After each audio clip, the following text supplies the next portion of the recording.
chu tianga a fapa ko dian apa thlau poina akin amlo na meichia lo mu tio ti a han sei chuan makati khop maya helai lo tu hian rang takin moite no pang hi chuan in ngai to na mon mang deuh hin nei thina a kumala no panga chu wang chuan atu sei chu om janei lo me ni lo kha thiam bo naw ko om te hi cartoon te lo en teu thina an cartoon en te po hi tak tak mot an ti chang te po hi om thina atu sei kha chu lo ngai thaliam me ro alo tia before story chuan a lo te chuan kha bial nu khan ka thata ni ti hrein awang te po hi alo ro chuak ani zok lo mo le ti nai hen engemaw chin chu hriat ani nge yang ti rangai tu ani chuta le ti nai hena chuan ti na ani le ka pasal le Robin chung chang hi enge hriat ini ve hum phemem tin a han zot ta khau maya ti nai chuan a chu tiang a chiang engma hriat ka nei lem lo tin an pha phota pangpak chu a han da thate te ya chuta a kan zot non le ta ti na i thu soi kha ka chiang khop mai ka pasal company nai thoka promotion te po idua ti chuan ka pasal hena ka ngan sok chen i kha chuan tu na Robin min kop sana Robin ni laka hian ka lo na ziate engkim i khweveka anin ka hin ang thil chiang om ti hi ka khriat angai nia tuna hin nang hian i thil khriat ang chu min khil ve the me lo ve mia tin a ai chik zok chuan a han zota khongai takin i khriat ang chun chu han soi tele tin a zot deuh ta sek mai ni chu ta le tin ai chuan a before da chiang tak chuan in ka khabik lova ma se lunch break lai khanin tum khachu ro ma te le hotel a te hian uncle thina chuan Robin hi weekend a piang hianin spa regular takin akal thrin boka chuta chuan kan pu kat kha amang thrin bok a poisa mangin akal thrin tina ni chu moite chu a then te pe chu mi sei ka khret chuang ve me nia in kha thiam bo a zong zong ka khabik lo nia ka kalangai tin pon lama chuan rang tak chuan a chuak tawat maya chuta le before story chuan ka pasal wang bo chan hemi chung changa hian Robin ni chu ka zon mu photangai ni chu tin angai to na chu siam ta ne ole weekend a pianga akal thin na tia soi spa huna chu nawakala thla te chu a han lavela ti chuan a chunga chuan chu te thla lak lai tak chun Robin ni chu a kon lut ve ta zan me boka before story chuan a fu che tin ani po chu in chung lama chuan man mo tak chuan avalut ve ta lok mai ni in chung avalu chuna han hoi kol vela an reception pakhat chuan kapi chu beile ive khat lo kalna niang mo logo a chung ve hek lo en kol puyang che hey kan product te hi a ro pu em maya in en kol na tur thatak tak te po kan nei mai thenia lo en ta che tin a lo fak vela chuta engmo engin en kol na mo in customer te hi engin en kol na nge in pek thina chuanin khalai lo lut no kha tunge ni me khul thayam a han ti chuan nu china wan lu che khamo pi Robin ni ya kan customer te zinga chuanin kan customer ngai poi mo beka ni ya a kon kal sia weekend a piang hian atak sa zong ti mama avun chu te ti mam duran a kon kal thina ente ka pi ani pukha kum som thum ani trap towa ma se tlengol ang main avun te kha alo machine khatiang khaidu ve ni chuan hei kan special package te hian en la chuan ilo ti ve don nia chuan pi kon du bin po hei alo kal zia hi kan register tong hian i mo thei ang chu tin han en tir boka before story chuan an register bu chu han ena pi Robin chu weekend a piang chuan avakal thrin nge mai ti chu lo langa ti chuan aval ko te chuan kan chung ko en kol nan kam poisa tam tak ka khola ka duang pon kam mang phal ngai lova ma se ka pasal chuan teng hin a bial nu tan poisa lo kho ngal mai ni mo thin agal ko chu ana thak le view maya impon ni se thudik zok la chiang zok ka khre thei phat ona a thwa tin register chu a han da le ya hetila hem pi Robin po chu kan kal ve le ya dogan han thok than khatin en chuan an kon ti phei pa mol mola ti chuan before story bula chuan a kon dinga before story chu tunge ni a khme lo pi Robin chuan a ming chu an sign zok zoka helai huna hian local piang an customer piang te kha ming sign na hian siam train a chuta chuan a kon sign train ani ti chuan le chu tia pon lama an chuak le che chu before story chu na thla chu han lak sak vak vata nakina ta na tang kai don anyang chuan pon lama chuan chuak ve ta hal boka helai reception nu hian kapi treatment chu iti ve don lo ni tin alo awlom lom ma se pon lama chu na chuak ta thoni ti chuan le before story chuan robin chu an zuya nung lama chu na zui than maya he nu hian enga ma ta khre ta nei nge yang tin robin po chuan nung lama zui tu nei ni ti khia a kon hoile thina ma se before story ro lo bi ro vezel boxi before story hi an in lama akala in chunga chana lut tatlat maya rang takin in chunga chana vatlan lut hala robin kon chuang ha ko lai kam mu chiang khop mai che khongai bi rok lo chuak ro avati hal ta ton maya afa pa le khazir po chu khila hai khop mai a han kal ko vela robin khongai a han tia afa pa chuan anu enge ni ha kan tia boya khoya nge mai chana lo lut ha mai chana lo lut chi ha khongai bi ro ka a han ti chuan anu ko renga mai chia tu ma an lo lut mi lo i mo sual ni lo mo ente he lem lo zia ka an tia sta alem zia chu han ena alem zia chuan an chung ko lem niom tak mai hi alo oma before story chuan chu lem zia chu apot thlek ta vek maya ko di hetiang lem zia to su kan chung ko hianin mi pathum kanom lova kan chung ko hian mi panni chu kanom to chu hriang che tin avum chia sak ta vek mai ni chuan kha ko bin kha khongai bi rok lo chuang ha ro kam mu chiang lu tok che lo chuang ha ro ka zong mu don tho che tin in chung chu an zong de vut maya olena kina chuan before story chu police station a huai nia akut in hliam te chu an han tuam saka police no chuan before story I thenom te tong report kan donga chuan in chunga ifa pa trap thoman khaiboka alan dan chuan iril ro hi ilo to ni na lang tlat maya ifa pai an kol dan chung changa po chiang lo nin alang tlat mai a han tia chuta before story chuan karl ro chiang lo lam ani lo ka pasal bial no thwen kha robin kha kan ina alut lai ka mulom chu ko zuya ka fa pa en tiang nge ti tum ko khelawa chumi chu ka va zui mai ni an ti chuan kha imu suala ni mai thei pi robin ti sei te chu tun weekend a hian kan khopuya omlo hum khem azin bo dei lom an ti chuan oi omlo lu tu ka mu chiang lu tu spa po ka mu lo male ka mit nge in ka mu chiang khop mai min oi rovem nia kha ka phone kha en ro a tha po ka la thlapalom a thalak po lo chiang vi wang an ti ya chuta police chuan phone chu a kon pe ya chuan before story chuan a phone chu han honga ma se a phone a chuan thalak rong chu alo in clear vek mai eng malo omlo khonge ka thalak kha ending ka phone a hin thalak rong hi a bo vek theya tin mak ati ta khop mai a kha thiam lo ta khop mai officer dot ka semi lo a thla ka la ngei lo male voin chuna khana thla ka la chiang lu tuk tin an soya chuta officer chuan a phone chu kan meta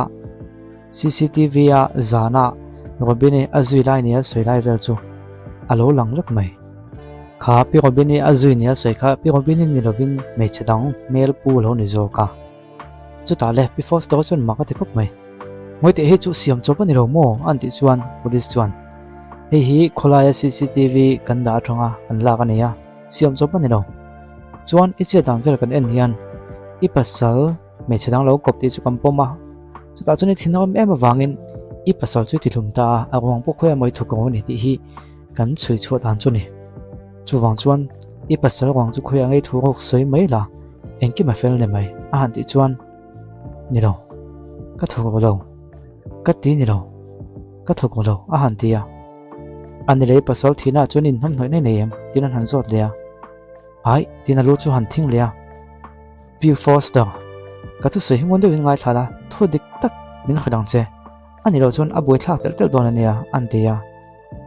chuta officer dang an ron kal le ta officer mi lo before story and call train to psychiatrist doctor pakhata ron kala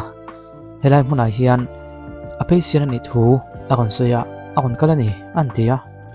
chutia ron soi ta ka chon before story chon enga mi a en kol tu doctor a ke hi mi a kan nei nem ti nak lo te te chuna ngai tua helai police local la hian a patient hi tuna hian ron buai pui duwa chu wang chuan kan chu wa tangai nei tin a kut kol bun lai te chu a han phel saka ko le i doctor nya kan ko che antita chuan before story po chu kal ve ta mai boka mon lama chuan ava chuaka a phone an chu sakte po chun han pele ta ti chuan le alam pan chuan doctor pakhat mana afa kodi a entir na doctor kha na ron lang talhol mai before story kanin mulo na gai talhe maya kan ti chuan ehe nangelo antia noko le binu ji ko le antia ti chuan ang ma selo chuan doctor po chu azui ve ta ngat mai ni ma se police ho kha an ron kala mi a le ma changpon mai theya luk zo ka kan chui zel chunga yang mi a lo ni tak tak ni bon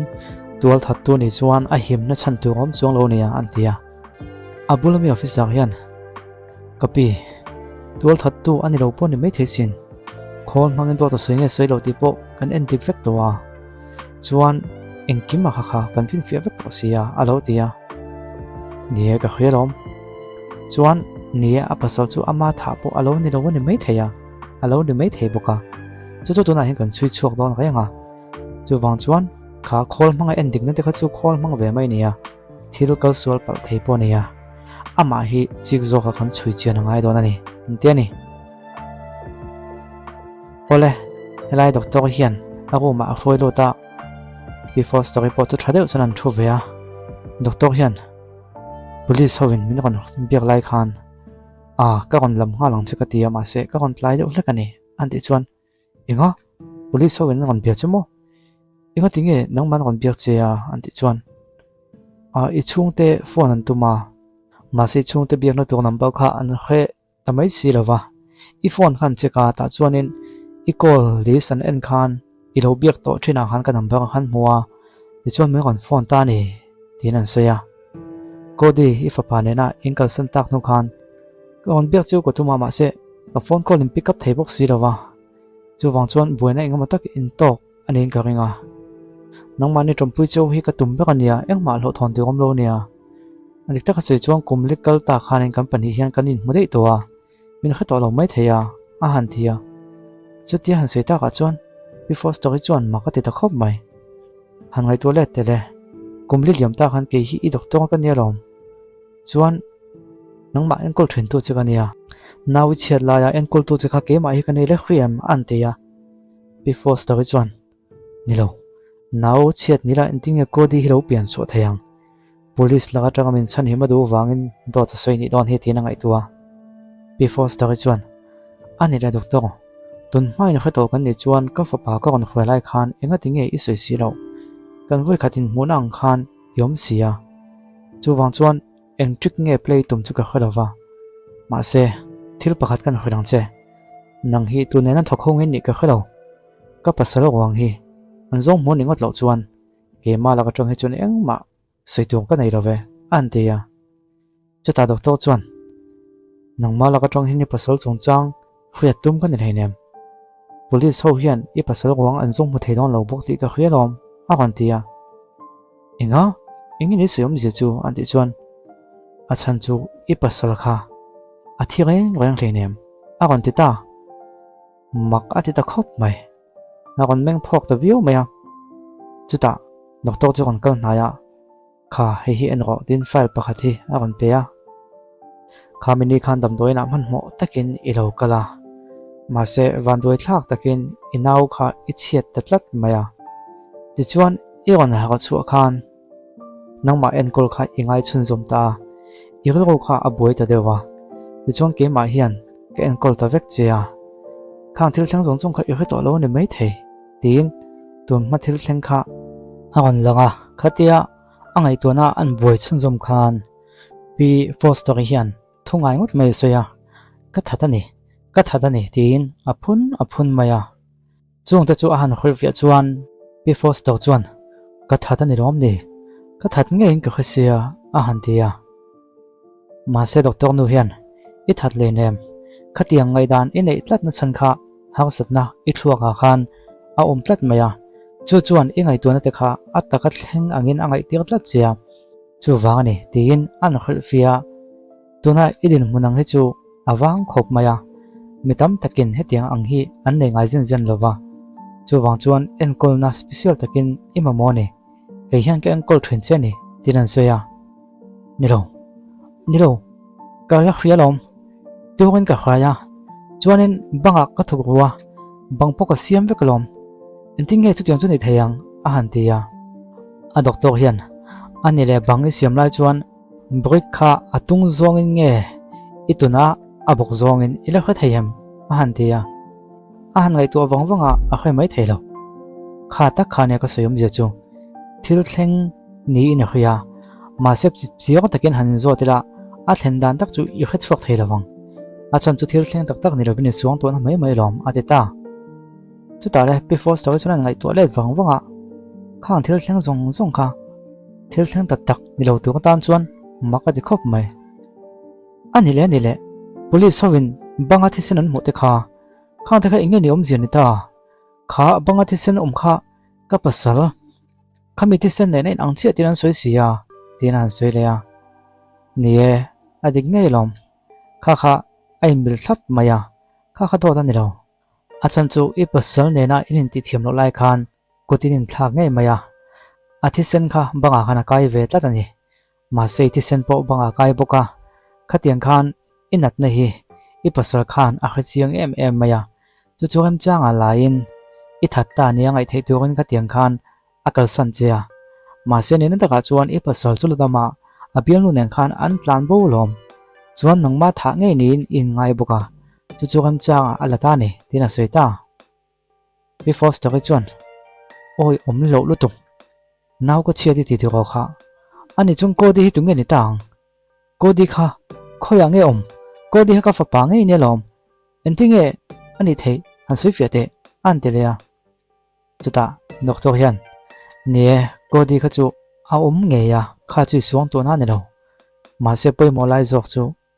kha chu I fa pa ni ravin I pasal le abial nu robin te fa pa zo kani na kon ti chuak ta